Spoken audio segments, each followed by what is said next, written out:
This is part 2 of the lesson 6.3 tutorial on domain and range.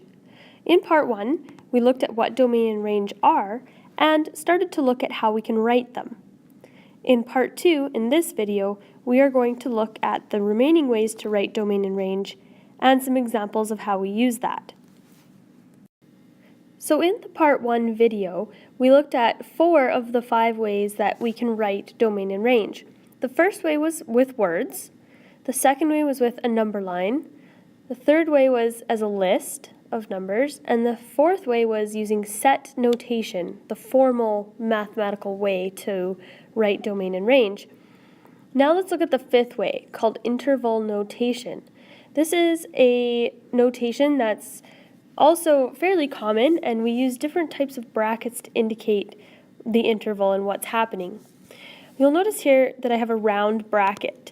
A rounded off bracket means that the endpoint is not included, and we also refer to these as an open bracket.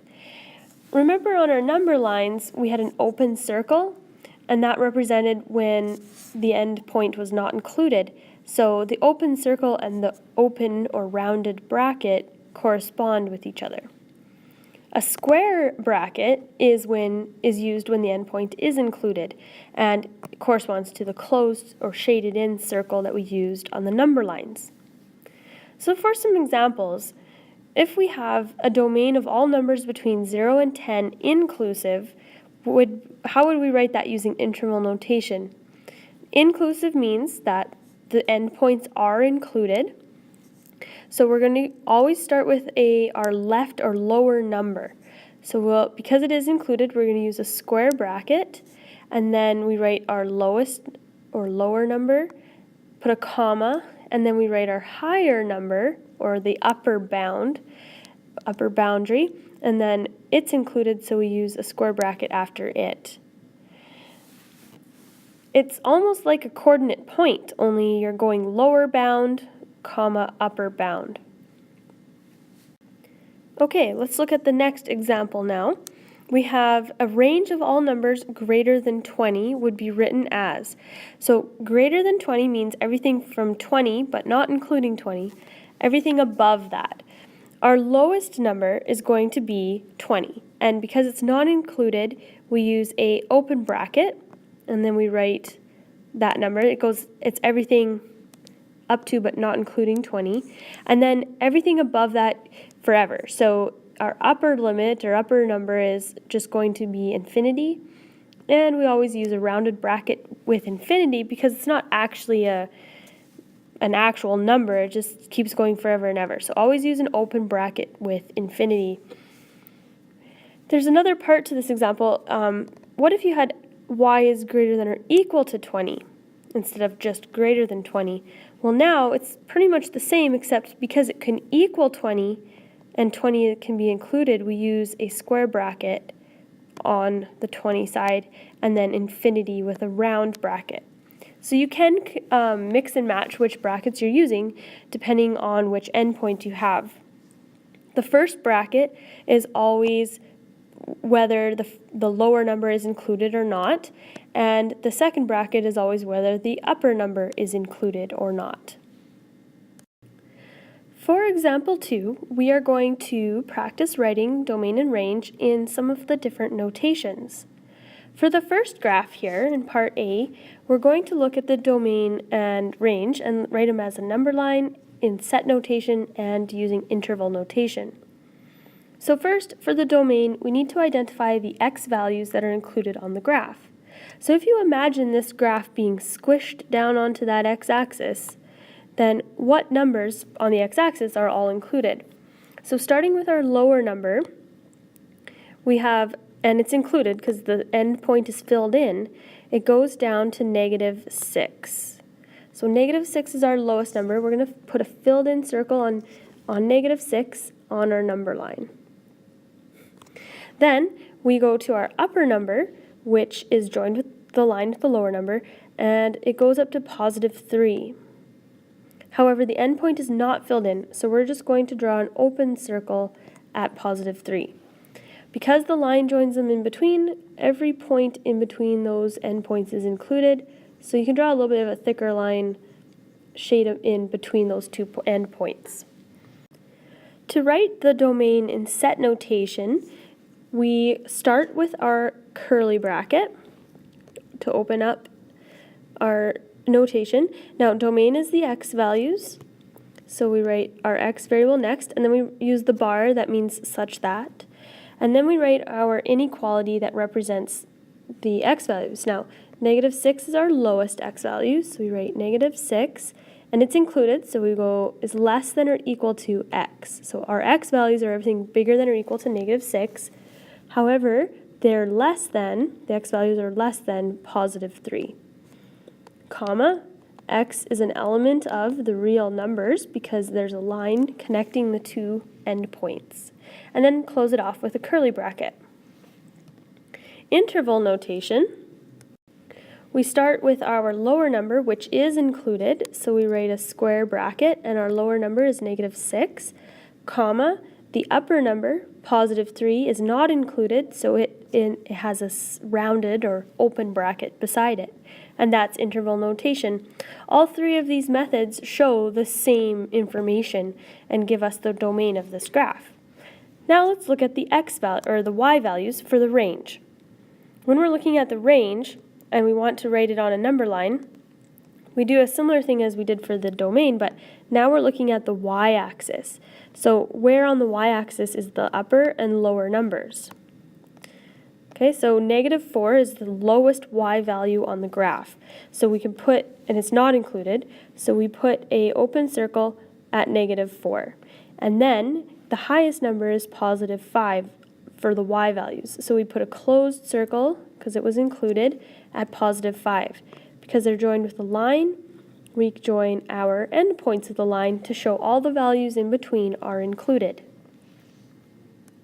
So remember, for range, we're looking at all of the y values that are included in the graph.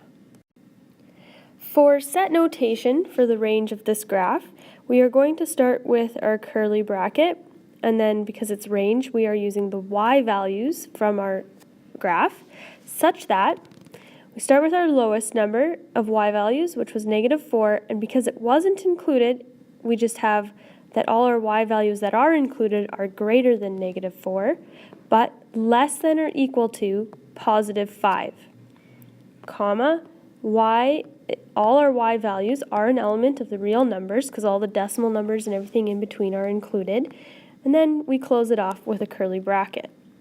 So again, this is all our y values that are included on the graph are greater than -4, but less than or equal to -5.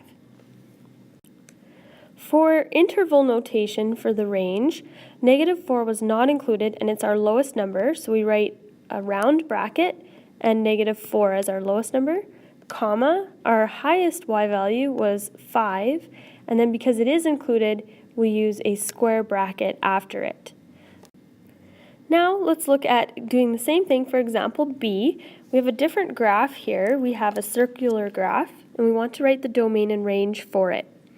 So if we imagine this circle being squished onto the x-axis, the lowest x value on this graph is at x equals 1, and the highest x value at this graph is at x equals +7.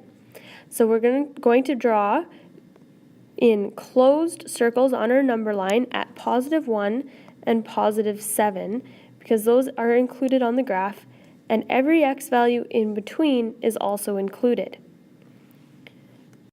In set notation, we start with our curly bracket, x values, such that our lowest number was +1 is less than or equal to the x values, which is less than or equal to 7.